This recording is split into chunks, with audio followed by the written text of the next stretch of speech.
Dear students, this is the problem relating to common size balance sheet.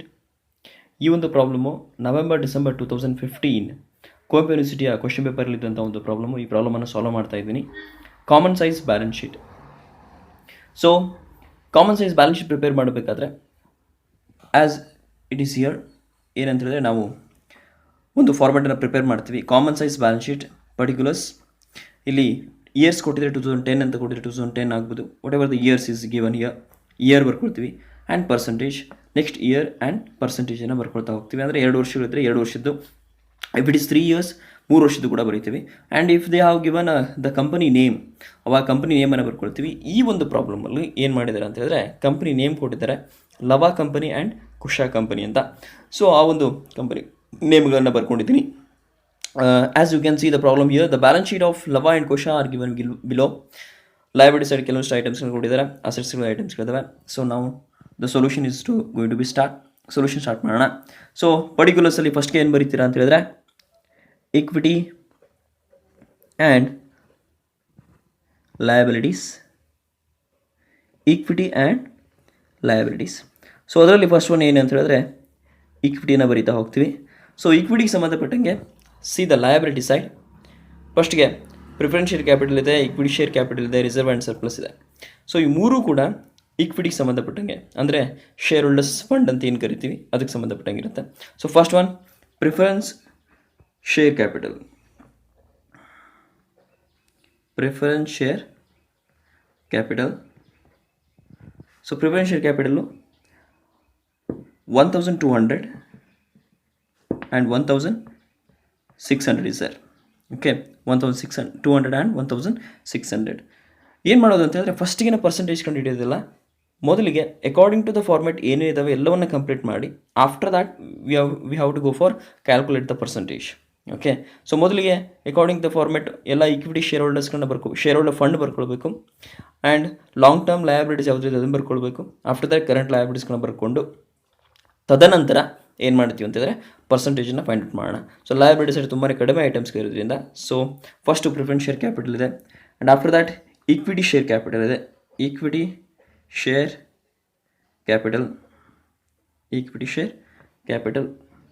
1500 and 4000. Okay, so ಅದಾದಮೇಲೆ reserve and surplus.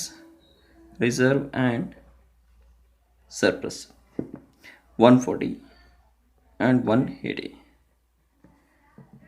Okay, and next come to the ಪ್ರಾಬ್ಲಮಲ್ಲಿ ನೋಡ್ತಾ ಹೋದರೆ ನೋಡಿ, preference share capital ಇದೆ ಬರ್ದಿದ್ದೀವಿ, equity share capital ಬರ್ದಿದ್ದೀವಿ, reserve and surplus ಬರ್ದಿದ್ದೀವಿ. ಇನ್ನು long term loan, this is not belonging to the equity share holders fund. Share holders ಫಂಡ್ಗೆ ಇದು ಸಂಬಂಧ ಬೀಳಲ್ಲ. ಸೊ ಹೀಗಾಗಿ ಅದನ್ನು ಬರೆಯುವಂಥ ಅವಶ್ಯಕತೆ ಇಲ್ಲ. ಅದನ್ನು ನೆಕ್ಸ್ಟ್ ಲಾಂಗ್ ಟರ್ಮ್ ಲಯಬಿಲಿಟೀಸ್ಗಳು ಬರೋಣ ಅಂತ. ಸೊ ಹಾಗಿದ್ರೆ ಇದು ಮೂರು ಕೂಡ preference share capital, equity share capital and reserve and surplus are become total of shareholder fund. ನಾವು ಎ ಅಂತ ಬರ್ಕೊಂಡ್ರೆ ಟೋಟಲ್ ಇಟ್ 2840 ಬರುತ್ತೆ. ಹಿಯರ್ 5780 ಬರುತ್ತೆ. ಇದನ್ನು ಟೋಟಲ್ ಶೇರ್ ಹೋಲ್ಡರ್ಸ್ ಫಂಡ್ ಅಂತ ಕರೆಯುವಂಥದ್ದು. ಇನ್ನು ನೆಕ್ಸ್ಟ್ ನೀವು ಪ್ರಾಬ್ಲಮಲ್ಲಿ ನೋಡೋದಾದರೆ ಲಾಂಗ್ ಟರ್ಮ್ ಲೋನ್ ಇದೆ. ಸೊ ಲಾಂಗ್ ಟರ್ಮ್ ಲೋನನ್ನು ಬರೆಯಿರಿ.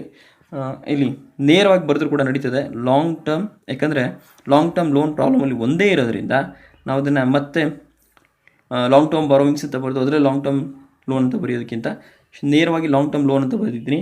ಸೊ ಅದು ಪ್ರಾಬ್ಲಮಲ್ಲಿ 1150 ಇದೆ, 1150 and 1300 for Kusha company. Okay, Lava ಕಂಪನಿಗೆ 1150 ಇದೆ, ಕುಶಾ ಕಂಪನಿಗೆ 1300 ಇದೆ. Okay, next after that and total the long term ಲೋನ್ಸ್ಗಳು ಬಹಳಷ್ಟಿಲ್ಲ, ಕೇವಲ ಒಂದೇ ಇರೋದ್ರಿಂದ ಅದನ್ನೇ ನಾವೇನು ಮಾಡ್ತೀವಿ ಅಂದರೆ ಟೋಟಲ್ ಮಾಡಿಡೋದು ರೈಟ್ ಹಿಯರ್. ಅದನ್ನು ಟೋಟಲ್ ಆಫ್ ಅಥವಾ ಟೋಟಲ್ ಲಾಂಗ್ ಟರ್ಮ್ ಬಾರೋವಿಂಗ್ಸ್ ಅಥವಾ ಫಂಡ್ ಅಂತ, ಟೋಟಲ್ ಲಾಂಗ್ ಟರ್ಮ್ ಲೋನ್ ಅಥವಾ ಟೋಟಲ್ ಲಾಂಗ್ ಟರ್ಮ್ ಬಾರೋವಿಂಗ್ಸ್ ಅಂತ ಬರೆದು ಕೂಡ ನಡೀತದೆ. ಬಾರೋವಿಂಗ್ಸ್ ಅದನ್ನು ಟೋಟಲ್ ಬಿ ಅಂತ ಬರೆದಿಟ್ಕೊಳ್ಳಿ. And after that current liabilities liabilities. So as you can see in the ಪ್ರಾಬ್ಲಮಲ್ಲಿ ನೋಡಿ ನಿಮಗೆ ಗೊತ್ತಾಗುತ್ತೆ ಯಾವ ಕರೆಂಟ್ ಲಯಬಿಲಿಟೀಸ್ ಆಗ್ತವೆ ಅಂತ. ಸೊ ಲಾಂಗ್ ಟರ್ಮ್ ಲೋನ್ ಆದಮೇಲೆ so there is bills payable, central creditors, outstanding expenses and proposed dividend. So bills payable ಕೂಡ current liabilities ಆಗುತ್ತೆ. Right there bills payable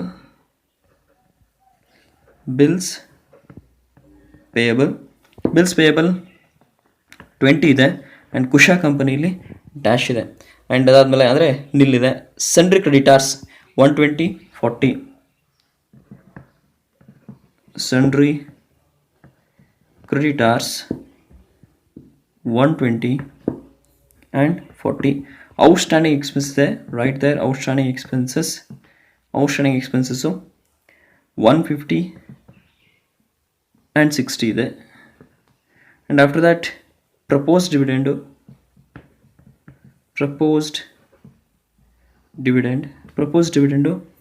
100 and 900 ಇದೆ. 100 ಆ್ಯಂಡ್ 900 ಇದೆ. ಸೊ ಟೋಟಲ್ ಕರೆಂಟ್ ಲಯಬಿಲಿಟೀಸ್ ಅದನ್ನು C ಅಂತ ಬರೆದಿಟ್ಕೊಡ್ರಿ. So total ಮಾಡಿದಾಗ ನಿಮಗಿಲ್ಲಿ 0, 5, 2, 7, 2, 9, 1, 2, 3. ಸೊ 390 ಅವೈಲಬಿಲಿಟಿ ಆಗುತ್ತೆ. And here 1000. Yes, so these are current liabilities and total asset. ಲಾಸ್ಟಿಗೆ ಬರುವಂಥದ್ದು ಯಾವುದು? ಎಲ್ಲ ಕರೆಂಟ್ ಲಯಬಿಲಿಟೀಸ್ ಮುಗಿದಾದ್ಮೇಲೆ ಟೋಟಲ್ ಇಕ್ವಿಟಿ ಆ್ಯಂಡ್ ಲಯಬಿಲಿಟಿ. ಬ್ರ್ಯಾಕೆಟಲ್ಲಿ A plus B plus C. ಅಂದರೆ ಎ ಅಂತ ಹೇಳಿದ್ರೆ ಇಲ್ಲಿದೆ share holders fund, B long term borrowings, C current liabilities. Total ಮಾಡಿದಾಗ ನಿಮಗೆ 4380 ಸಿಗುತ್ತೆ. 4380 ಆ್ಯಂಡ್ ದಿಸ್ ಸೈಡ್ 8080 ಸಿಗುತ್ತೆ.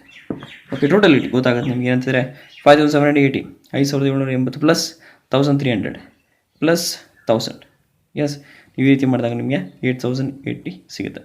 ಈಗ ಪರ್ಸೆಂಟೇಜ್ ಕಂಡುಹಿಡಿಯುವಂಥ ಒಂದು ಟೈಮ್. ಪರ್ಸೆಂಟೇಜ್ ಕಂಡುಹಿಡಿಯೋದು ಹೇಗೆ ಅಂತ ಹೇಳಿದ್ರೆ ನಥಿಂಗ್ ಬಟ್ ತುಂಬಾ ಸಿಂಪಲ್ ಆಗಿರುವಂಥದ್ದು. ಇಲ್ಲಿ ನೋಡಿ, ಈ ಒಂದು ಐಟಮನ್ನು ಅಂದರೆ ಪ್ರತಿಯೊಂದು ಐಟಮ್ಸ್ಗಳು, all items in the balance sheet should be divided by the total equity and liability amount. Total equity and liability amount ಎಷ್ಟಿದೆ? 4380 ಇದೆ ಲವ ಕಂಪನಿ. ಕುಶಾ ಕಂಪನಿಲಿ 8080 ಇದೆ. Simple.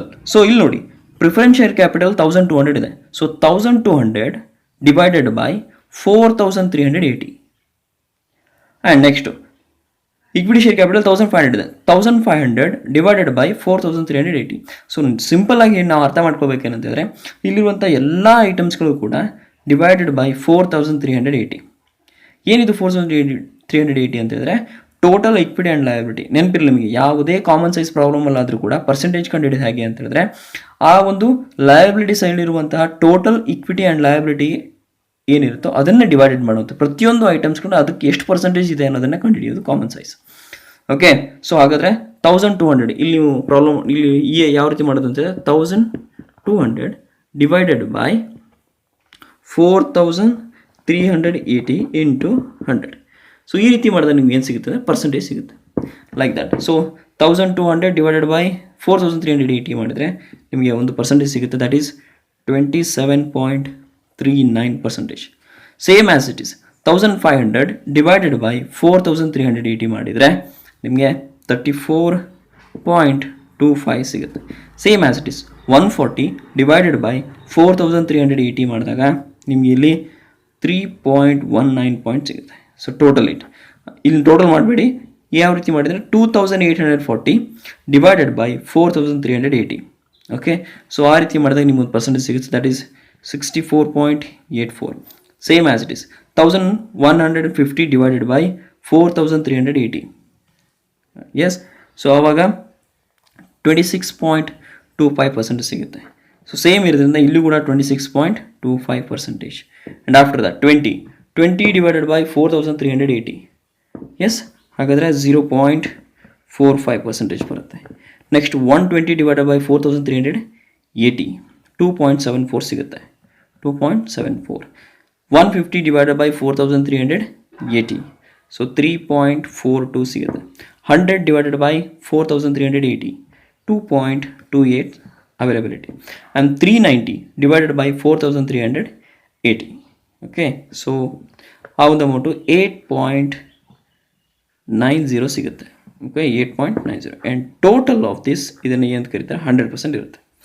Total equity and liabilities 100 ಇರುತ್ತೆ. ಸೇಮ್ ಆ್ಯಸ್ ಇಟ್ ಈಸ್ ಈ ಒಂದು ಕಂಪನಿಯಲ್ಲಿ ಇಲ್ಲಿ 1600 divided by 8080, 1600 divided by 8080 into 100. Same as it is ಇಲ್ಲೂ ಕೂಡ total equity and liability amount ಏನಿದೆ ಅದಕ್ಕೆ ಎಲ್ಲ ಐಟಮ್ಸ್ಗಳು ಡಿವೈಡೆಡ್ ಬೈ ಆಗ್ತಾ ಹೋಗ್ತವೆ. ಸೊ ಹಾಗಾದರೆ 1600 ಡಿವೈಡೆಡ್ ಬೈ 8080 ಮಾಡಿದಾಗ ನಿಮಗೆ 19.80 ಸಿಗುತ್ತೆ. ಅದೇ ರೀತಿ 4000 ಡಿವೈಡೆಡ್ ಬೈ 8080 ಮಾಡಿದರೆ 49.50 ಅವೈಲೇಬಿಲಿಟಿ. ಆ್ಯಂಡ್ 180 ಡಿವೈಡೆಡ್ ಬೈ 8080 ಮಾಡಿದಾಗ 2.23 availability. So okay, and total and after that 57.80 divided by 5780 divided by 8080 ಮಾಡಿದಾಗ ನಿಮಗೆ 71.53 ಅವೈಲೇಬಿಲಿಟಿ ಆಗುತ್ತೆ. ಓಕೆ, ಚೆಕ್ ನೀವು ಒಂದ್ಸಲ ಟ್ರೈ ಮಾಡಬೇಕಂತಂದರೆ ಪ್ರಾಬ್ಲಮ್ ಸಾಲ್ವ್ ಮಾಡಬೇಕಾದ್ರೆ 1300 divided by 8080. Okay, so that is 16.09 ಸಿಗುತ್ತೆ. ಅದು ಕೂಡ same 16.09. Okay, and after that ಇಲ್ಲಿ ಯಾವುದೇ ರೀತಿಯಾದಂಥ ಅಮೌಂಟ್ ಇಲ್ಲ, ಸೊ ನಿಲ್, ಇಲ್ಲೂ ಕೂಡ ನಿಲ್ ಬರುತ್ತೆ. 40 ಡಿವೈಡೆಡ್ ಬೈ 8080 ಮಾಡಿದಾಗ 0.49 ಸಿಗುತ್ತೆ. 60 ಡಿವೈಡೆಡ್ ಬೈ 8080 ಮಾಡಿದಾಗ 0.74 ಸಿಗುತ್ತೆ. ಸೊ 900 ಡಿವೈಡೆಡ್ ಬೈ 8080 ಮಾಡಿದಾಗ 11.14 ಸಿಗುತ್ತೆ. ಅದರ ಜೊತೆಗೆ 1000 ಡಿವೈಡೆಡ್ ಬೈ 8080 ಇಂಟು 100 ಮಾಡಬೇಕು. ನೆನಪಿರಲಿ, ಪರ್ಸೆಂಟೇಜ್ ಅಂದ ತಕ್ಷಣ ಇಂಟು 100 ಮಾಡಿರಿ, ಮತ್ತು ಹಾಗೆ ಬಿಟ್ಟಿದ್ದೀರಾ. ಸೊ 1000 ಡಿವೈಡೆಡ್ ಬೈ 8080 ಮಾಡಿದಾಗ ನಿಮಗೆ 12.38 ಸಿಗುತ್ತೆ. ಸೊ ಟೋಟಲ್ ಇದು ಯಾವಾಗಲೂ 100. ಟೋಟಲ್ ಈಕ್ವಿಟಿ ಆ್ಯಂಡ್ ಲಯಬಿಲಿಟಿ ಯಾವಾಗಲೂ ಕೂಡ 100 ಆಗಿರುತ್ತೆ. ಸಿಂಪಲ್ ಏನಂತ ಹೇಳಿದ್ರೆ ಟೋಟಲ್ ಈಕ್ವಿಟಿ ಆ್ಯಂಡ್ ಲಯಬಿಲಿಟೀಸ್ ಏನಿರುತ್ತೋ ಅದನ್ನು, ಆ ಒಂದು ಅಮೌಂಟನ್ನು ಉಳಿದಂಥ ಎಲ್ಲ ಐಟಮ್ಸ್ಗಳು ಡಿವೈಡ್ ಬೈ ದಿಸ್ ಅಮೌಂಟ್ ಅಂತ. ಓಕೆ, ಈ ರೀತಿ ಪರ್ಸೆಂಟೇಜ್ ಫೈಂಡ್ ಔಟ್ ಮಾಡೋದು. ಇನ್ನು ನೆಕ್ಸ್ಟ್ ಇರೋದು ಅಸೆಟ್ಸ್. ಅಸೆಟ್ಸ್ ಸೈಡ್ ಅಸೆಟ್ಸ್ ಅಂತ ಬರೆದ್ಬಿಡ್ರಿ. ಅಸೆಟ್ಸ್, ಅದರಲ್ಲಿ ಫಸ್ಟ್ ಒನ್ ಫಿಕ್ಸ್ಡ್ ಅಸೆಟ್ಸು. ಪ್ರಾಬ್ಲಮನ್ನು ಚೆಕ್ ಮಾಡಿದ್ರೆ ನಿಮ್ಗೆ ಗೊತ್ತಾಗುತ್ತೆ. ಲ್ಯಾಂಡ್ ಆ್ಯಂಡ್ ಬಿಲ್ಡಿಂಗ್ ಇದೆ, right? Land and building. So land and ಬಿಲ್ಡಿಂಗಲ್ಲಿ, ಸೊ ಲ್ಯಾಂಡ್ ಆ್ಯಂಡ್ ಬಿಲ್ಡಿಂಗ್ 810 ಇದೆ, ಇಲ್ಲಿ 1250 ಇದೆ. Okay, next plant and machinery. Plant and machinery 3346,000 ಇದೆ. ಎಸ್, ನೀವು ಪ್ರಾಬ್ಲಮ್ ನೋಡಿದ್ರೆ ಗೊತ್ತಾಗುತ್ತೆ. Land and building, plant and machinery ಇವೆರಡೇ ಏನು ಅಂತ ಹೇಳಿದ್ರೆ ಅಲ್ಲಿ ಫಿಕ್ಸ್ಡ್ ಅಸೆಟ್ಸ್. ಅರ್ಥ ಆಯ್ತಾ? ಈ ಇನ್ವೆಸ್ಟ್ಮೆಂಟು ಬ್ರ್ಯಾಕೆಟಲ್ಲಿ ಟೆಂಪ್ರವರಿ ಅಂತ ಕೊಟ್ಟಿದ್ದಾರೆ. ಸೊ ಟೆಂಪ್ರವರಿ ಇನ್ವೆಸ್ಟ್ಮೆಂಟನ್ನು ಕರೆಂಟ್ ಅಸೆಟ್ ಅಂತ ಟ್ರೀಟ್ ಮಾಡ್ತೀವಿ, ಹೌದಾ? And after that inventories current assets, book debts current assets, prepaid expenses ಕೂಡ ಕರೆಂಟ್ ಅಸೆಟ್ಸ್. ಸೊ ನಮಗಿರುವಂತಹ ಫಿಕ್ಸ್ ಅಸೆಟ್ಸ್ಗಳು ಎಷ್ಟು ಆಗಿದ್ರೆ 2, ಅದು ಲ್ಯಾಂಡ್ ಆ್ಯಂಡ್ ಬಿಲ್ಡಿಂಗ್ ಮತ್ತು plant and machinery. So total it, so 4150 ಬರುತ್ತೆ. 4150, ಇಲ್ಲಿ 5027, 7250. ಅರ್ಥ ಆಯ್ತಾ? ಪ್ಲ್ಯಾನ್ ಇದನ್ನು ಟೋಟಲ್ ಫಿಕ್ಸ್ಡ್ ಅಸೆಟ್ಸ್ ಅಂತ ಬರೆಯೋದು. Total fixed assets A. Okay, ಇನ್ನು ಕರೆಂಟ್ ಅಸೆಟ್ಸ್ಗಳು ಯಾವಿದ್ದಾವೆ ಇಲ್ಲಿ ಕರೆಂಟ್ ಅಸೆಟ್ ಅಂತ ಬರೀಬೇಕು, ನಾನು ಬರೀಲ್ಲ ಬಿಕಾಸ್ ಆಫ್ ಸ್ಪೇಸ್. ಏನಂತ ಹೇಳಿದ್ರೆ first one inventories, temporary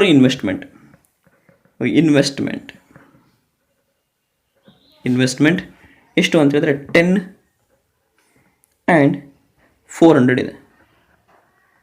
and after that inventories ಇದೆ. ಇನ್ವೆಂಟರೀಸ್ ಅಂದರೆ ಸ್ಟಾಕ್. ಇನ್ವೆಂಟರೀಸ್ 100 and 250 ಇದೆ. After that book ಡೆಪ್ಟ್ಸ್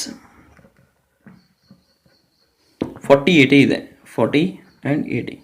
and prepaid expense 80, 100.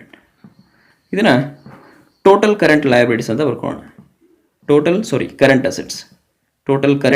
Assets ಇದು ಬಿ ಆಗಿರುತ್ತೆ. ಸೊ ಟೋಟಲ್ ಕರೆಂಟ್ ಅಸೆಟ್ಸನ್ನು ನೀವು ಇಲ್ಲಿ ಟೋಟಲ್ ಮಾಡಿದಾಗ ನಿಮಗೆ 230 ಸಿಗುತ್ತೆ. Right that. 8 12 1 13 1 2. Okay, next year 650 750 and 80. So 830 ಆಯಿತಾ. 4 2 6 6 1 7. ಓಕೆ, 830, 830. ಸೊ ನಾವು ಯು ಕ್ಯಾನ್ ಗೋ ಫಾರ್, ಇಲ್ಲಿ ಟೋಟಲ್ ಮಾಡಿ. ಟೋಟಲ್ ಅಸೆಟ್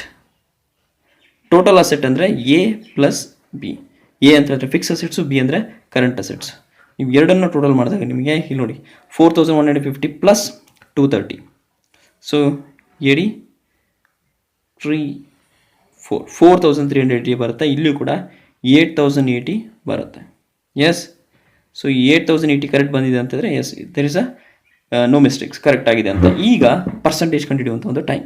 ಸೊ ಪರ್ಸೆಂಟೇಜ್ ಹೇಗೆ ಕಂಡುಹಿಡಿತೀರಾ, ಮತ್ತೆ ಇಲ್ಲಿ ಏನು ಮಾಡ್ತೀರಾ ಅಂದರೆ ಟೋಟಲ್ ಅಸೆಟ್ ಏನಿದೆ, ಟೋಟಲ್ ಅಸೆಟ್ ಆ ಅಮೌಂಟಿಗೆ ಅಂದರೆ each item should be divided by total asset.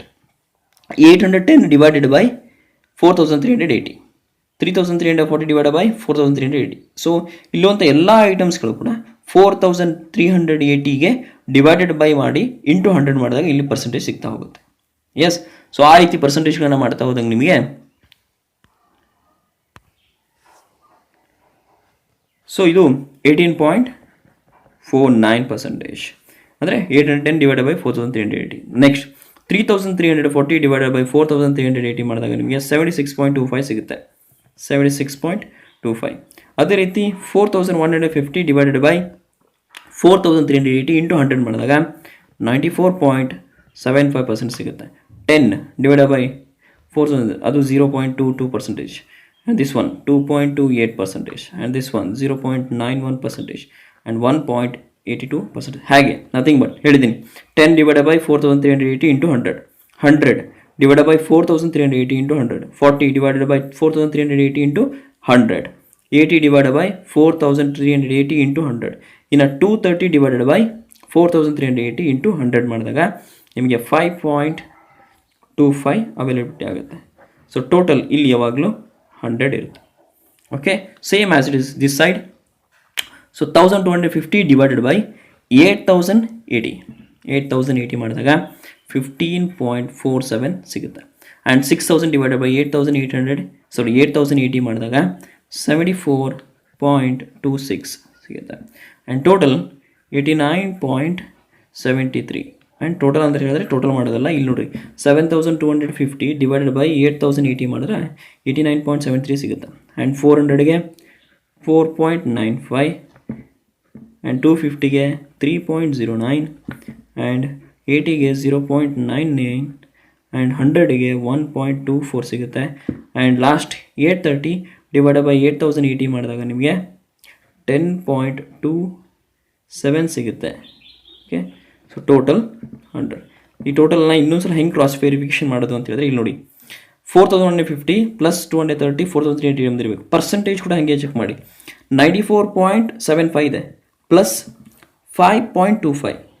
ಏನು ಎ ಪ್ಲಸ್ ಬಿ ಮಾಡಿದ್ದೇವಲ್ವಾ, ಎ ಅಂತ ಹೇಳಿದ್ರೆ 94.75, ಬಿ ಅಂತ ಹೇಳಿದ್ರೆ 5.25. ಇವೆರಡನ್ನೂ ಪ್ಲಸ್ ಮಾಡಿದಾಗ ಇಲ್ಲಿ 100 ಬಂದಿರಬೇಕು ನಿಮಗೆ. Got that? So this one is a common size balance sheet preparation ಅಂತ. ಓಕೆ, ಸೊ ಒಂದು ನಿಮಗೆ ನೆನಪಿರಲಿ ಏನು ಅಂತ ಹೇಳಿದ್ರೆ ಇಲ್ಲಿ ಪರ್ಸೆಂಟೇಜ್ ಫೈಂಡ್ ಔಟ್ ಮಾಡುವಂಥದ್ದು ಒಂದು ಲಯಬಿಲಿಟಿ ಸೈಡ್ ಆದರೆ ಟೋಟಲ್ ಈಕ್ವಿಟಿ ಲಯಬಿಲಿಟೀಸ್ಗೆ, ಅಸೆಟ್ ಸೈಡ್ ಆದರೆ ಟೋಟಲ್ ಅಸೆಟ್ಸ್ಗೆ ಅನ್ನೋದು ನೆನಪಿರಲಿ. ಇದೇ ರೀತಿ ಇನ್ಕಮ್ ಸ್ಟೇಟ್ಮೆಂಟಲ್ಲಿ ನಾವೇನು ಮಾಡ್ತೀವಿ, ಸೇಲ್ಸಿಗೆ ಫೈಂಡ್ ಔಟ್ ಮಾಡ್ತೀವಿ. Okay, so this one is a solution. Thank you so much.